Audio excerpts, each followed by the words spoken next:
अभी कुछ दिन पहले मैंने एक वीडियो बनाई थी जिसका टॉपिक था बेस्ट सेक्टोरल म्यूचुअल फंड 2024। मतलब कि बीजेपी की गवर्नमेंट आने के बाद कौन कौन से वो सेक्टोरल म्यूचुअल फंड है जो कि बहुत तेजी के साथ ग्रो करने वाले हैं। मैंने 5 सेक्टोरल म्यूचुअल फंड के बारे में बताया था, 5 सेक्टर के बारे में मैंने बात किया था।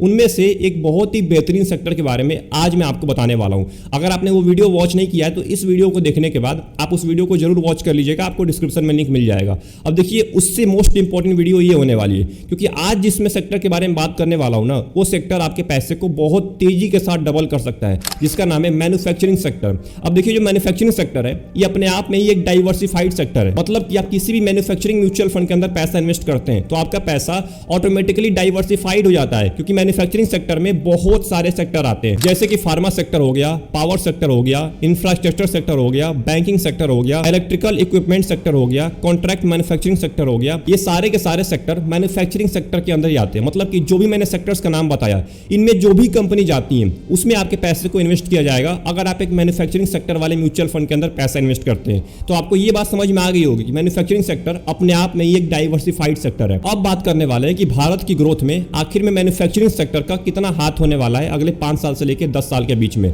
तो मैं आपको 5 पॉइंट बताने वाला हूं। अगर आपने ये 5 पॉइंट अच्छे से समझ लिया तो आपको आज के बाद मैन्युफैक्चरिंग म्यूचुअल फंड में पैसा क्यों इन्वेस्ट करना चाहिए इसके बारे में कोई भी डाउट नहीं रह जाएगा। पहला पॉइंट है, भारत आज के टाइम पे पूरे दुनिया के अंदर थर्ड मोस्ट मैन्युफैक्चरिंग डेस्टिनेशन बन चुका है आज के टाइम पे, और 2030 तक ये माना जा रहा है कि भारत जो है ना वो $1 ट्रिलियन गुड्स एक्सपोर्ट कर पाएगा देश से बाहर। अब सोचिए कितनी बड़ी बात है। अगर आप आज पैसा इन्वेस्ट करते हैं, 2030 तक आप पैसा रखते हैं मैन्युफैक्चरिंग फंड्स के अंदर, सोचिए आपका पैसा कितना ग्रो करने वाला है। क्योंकि सोचिए $1 ट्रिलियन बहुत ज्यादा होता है। $1 ट्रिलियन उतना गुड्स एक्सपोर्ट कर पाएगा, मतलब देश के बाहर, यहां से मैन्युफैक्चर होकर देश के बाहर जा पाएगा, जो कि एक बहुत ही इंपॉर्टेंट पॉइंट होने वाला है एक म्यूचुअल फंड के इन्वेस्टर के लिए। दूसरा पॉइंट है, भारत जो है ना 2025 तक ग्लोबल मैन्युफैक्चरिंग हब बनने जा रहा है। 2025 तक, यानी कि बस 1 साल और दूर है ग्लोबल मैन्युफैक्चरिंग हब बनने से, जिसमें 25% जीडीपी में हाथ होगा केवल मैन्युफैक्चरिंग सेक्टर का। मतलब कि पूरा का पूरा जीडीपी है उसमें 25% केवल हाथ है मैन्युफैक्चरिंग सेक्टर का, जो कि बहुत बड़ी बात है। तीसरा पॉइंट है, आप सभी लोगों को एक चीज जरूर पता होगा मेक इन इंडिया के बारे में, जो कि बीजेपी गवर्नमेंट ने कुछ टाइम पहले लॉन्च किया था।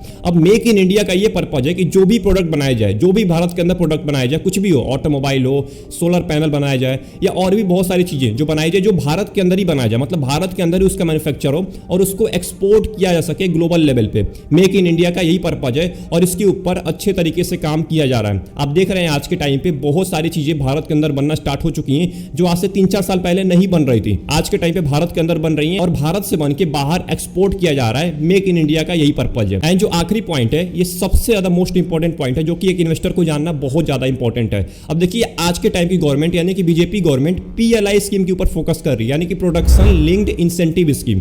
अब इस स्कीम का बनाने का ये मोटिव है कि जो इलेक्ट्रॉनिक मैन्युफैक्चरिंग कंपनीज है ना, उसको इंसेंटिव प्रोवाइड किया जाए, उसको और लार्ज लेवल पे बढ़ाया जाए, जैसे कि ऑटोमोबाइल्स हो गया, मोबाइल फोन हो गया, सोलर पैनल्स हो गए। इसके ऊपर ज्यादा फोकस किया जा रहा है कि ये भारत के अंदर ही बनाया जाए, और इसके लिए जो इंसेंटिव प्रोवाइड करती है, मैंने बता दिया PLI स्कीम के थ्रू उसको इंसेंटिव प्रोवाइड किया जाता है। आपको अच्छे से पता है कि जो एप्पल कंपनी है, एप्पल कंपनी के जो भी प्रोडक्ट है वो भारत के बाहर से आते थे।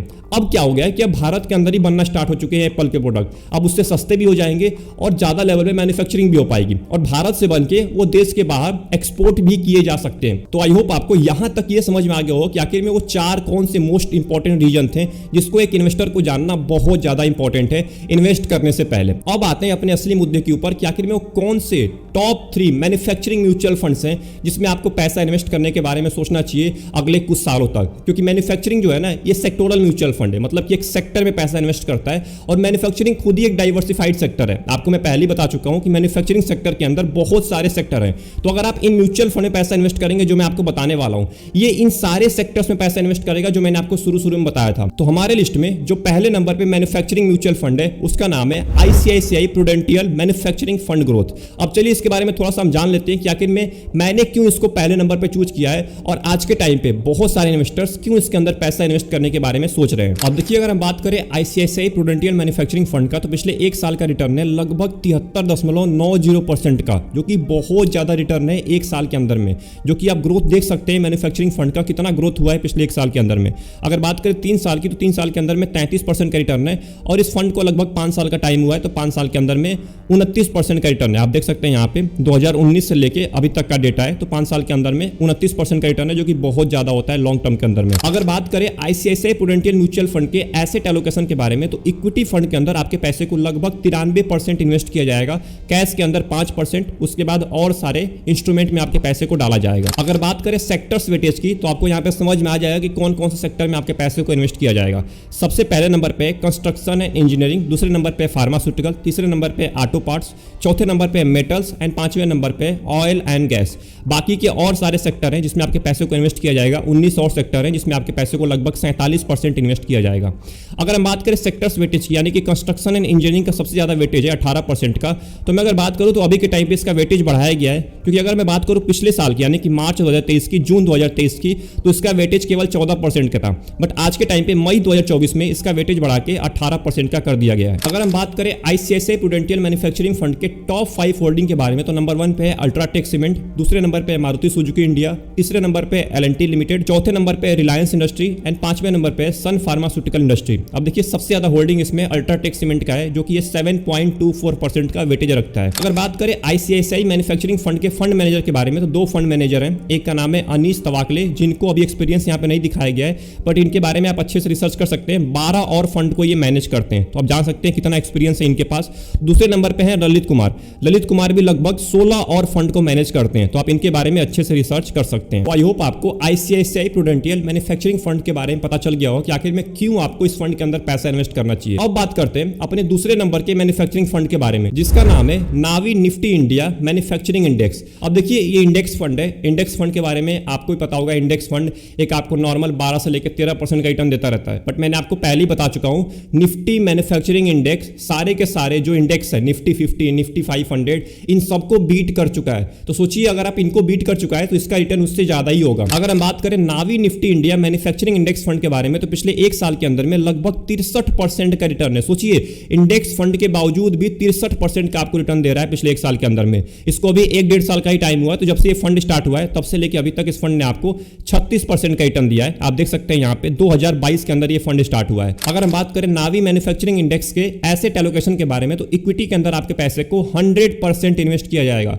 कैश में आपका 1 भी रुपए नहीं है, उल्टा माइनस में, यानी कि इक्विटी के अंदर आपका पूरा का पूरा पैसा इन्वेस्ट किया जाएगा। अगर हम बात करें सेक्टर डिस्ट्रीब्यूशन की, मतलब कौन से सेक्टर में आपके पैसे को ज्यादा इन्वेस्ट किया जाएगा, तो सबसे पहले नंबर पे फार्मास्यूटिकल, दूसरे नंबर पे 4 व्हीलर्स, तीसरे नंबर पे 2 व्हीलर्स, चौथे नंबर पे आयरन एंड स्टील एंड 5वें नंबर पे ऑयल एंड गैस एंड 20 और सेक्टर है जिसमें आपके पैसे को लगभग 50% इन्वेस्ट किया जाएगा। अगर बात करें नावी मैन्युफैक्चरिंग इंडेक्स के टॉप 5 होल्डिंग की, तो सबसे नंबर 1 पे महिंद्रा एंड महिंद्रा लिमिटेड, दूसरे नंबर पे मारुति सुजुकी इंडिया, तीसरे नंबर पे रिलायंस इंडस्ट्री, चौथे नंबर पे टाटा मोटर्स एंड 5वें नंबर पे सन फार्मास्यूटिकल इंडस्ट्री। अगर बात करें नावी मैन्युफैक्चरिंग इंडेक्स के फंड मैनेजर के बारे में, तो 2 फंड मैनेजर हैं। एक का नाम है आदित्य मुल्की, जिनको 6 साल का टाइम हो चुका है, एंड बात करें दूसरे फंड मैनेजर की, तो उनका नाम है आशुतोष श्रीवाइकर, जिनको अभी 6 साल का टाइम है। मतलब दोनों लोगों को अभी 6 साल का टाइम हुआ है। आप इनके बारे में अच्छे से रिसर्च कर सकते हैं। इनको भी लगभग 30 फंड और मैनेज करते हैं आदित्य मुल्की। सोचिए कितना एक्सपीरियंस है इनके पास, कितने फंड को ये मैनेज कर पाते हैं।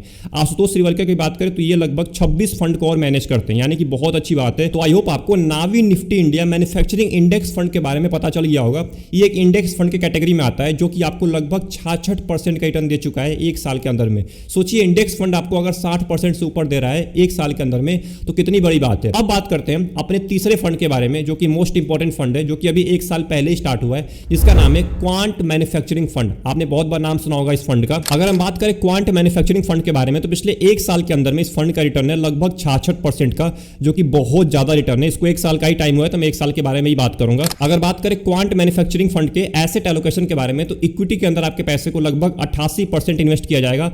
फ्यूचर एंड ऑप्शन में भी आपके पैसे को इन्वेस्ट किया जाएगा लगभग 11%, क्योंकि क्वांट हर कैटेगरी, मतलब क्वांट हर एक अपने म्यूचुअल फंड के अंदर फ्यूचर एंड ऑप्शन में पैसा डालता ही डालता है।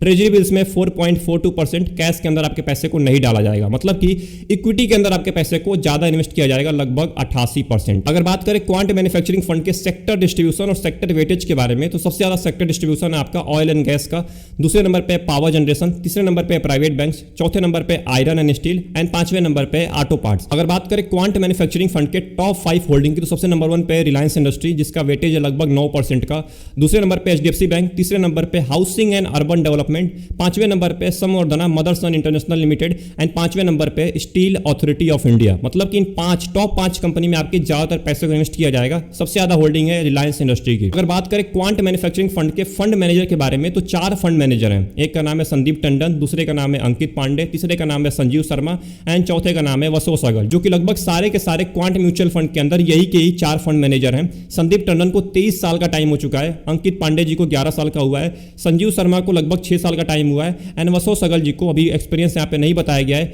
बट इनके बारे में आप अच्छे से रिसर्च कर सकते हैं। ये 48 और क्वांट के फंड को मैनेज करते हैं। तो आई होप आपको क्वांट मैन्युफैक्चरिंग फंड के बारे में पता चल गया होगा और आपको ये भी पता चल गया होगा कि आखिर में आपको क्वांट फंड के अंदर क्यों पैसा इन्वेस्ट करना चाहिए। क्योंकि ऑब्वियस सी बात है, इसमें एक्सपीरियंस्ड फंड मैनेजर हैं, बहुत सारे फंड मैनेजर हैं, 4 फंड मैनेजर हैं जो कि बहुत ज्यादा एक्सपीरियंस रखते हैं, जो कि आपके पैसे को बहुत अच्छे तरीके से मैनेज करेंगे। आप सेक्टर्स वेटेज के बारे में जानेंगे। सबसे ज्यादा पैसा आपका ऑयल एंड गैस सेक्टर के अंदर इन्वेस्ट किया जाएगा, जो कि ऑब्वियस सी बात है एक मैन्युफैक्चरिंग सेक्टर के अंदर आता है। आपने जिस भी होल्डिंग के बारे में देखा, रिलायंस हो गया, एचडीएफसी बैंक हो गया, या भी बहुत सारी कंपनीज होगी, एल&टी लिमिटेड हो गया, ये जो भी कंपनीज हैं ये अलग अलग सेक्टर से आती हैं। कोई ऑयल एंड गैस से आएगा, कोई बैंकिंग सेक्टर से आएगा, कोई किसी और सेक्टर से आएगा, कोई फार्मास्यूटिकल सेक्टर से आएगा। तो ऐसे बहुत सारे सेक्टर आते हैं मैन्युफैक्चरिंग सेक्टर के अंदर, जो कि मैंने आपको शुरू में ही बता दिया था। तो आई होप आपको यहां तक ये समझ में आ गया होगा कि आखिर में मैन्युफैक्चरिंग सेक्टर के अंदर आपको पैसा क्यों इन्वेस्ट करना चाहिए अगले 5 साल से लेकर 10 साल के बीच में। क्योंकि अगला 5 से लेकर 10 साल ना मैन्युफैक्चरिंग सेक्टर के लिए बहुत ही गोल्डन ईयर होने वाला है। आप देख चुके हैं एग्जांपल आईसीआईसीआई प्रूडेंटियल मैन्युफैक्चरिंग फंड का, जो कि 1 साल के अंदर में 70% से भी ज्यादा रिटर्न दे चुका है, जो कि और सारे म्यूचुअल फंड आपको नहीं दे पाए, कोई भी म्यूचुअल फंड। तो अगर आप चाहते हैं कि भारत के ग्रोथ के अंदर पैसा इन्वेस्ट किया जाए, तभी आप आइएगा मैन्युफैक्चरिंग सेक्टर के अंदर। ये जितना आपको दिख रहा है ना रिटर्न दे रहा है, उतना ही आपका लॉस भी करा सकता है। क्योंकि अगर मैन्युफैक्चरिंग सेक्टर के अंदर कोई भी गलत न्यूज आती है, सबसे पहले फर्क पड़ता है इन्हीं म्यूचुअल फंड्स के ऊपर। तो अगर आपको वीडियो पसंद आई, वीडियो को लाइक कर दीजिएगा एंड चैनल को जरूर सब्सक्राइब कर लीजिएगा। कमेंट बॉक्स में जरूर टाइप करिएगा आप कौन से मैन्युफैक्चरिंग सेक्टर के अंदर पैसा इन्वेस्ट करते हैं, कौन से म्यूचुअल फंड के अंदर पैसा इन्वेस्ट करते हैं। मिलते हैं एक और इंपॉर्टेंट वीडियो में, तब तक के लिए अपना ध्यान रखिए। Best of luck.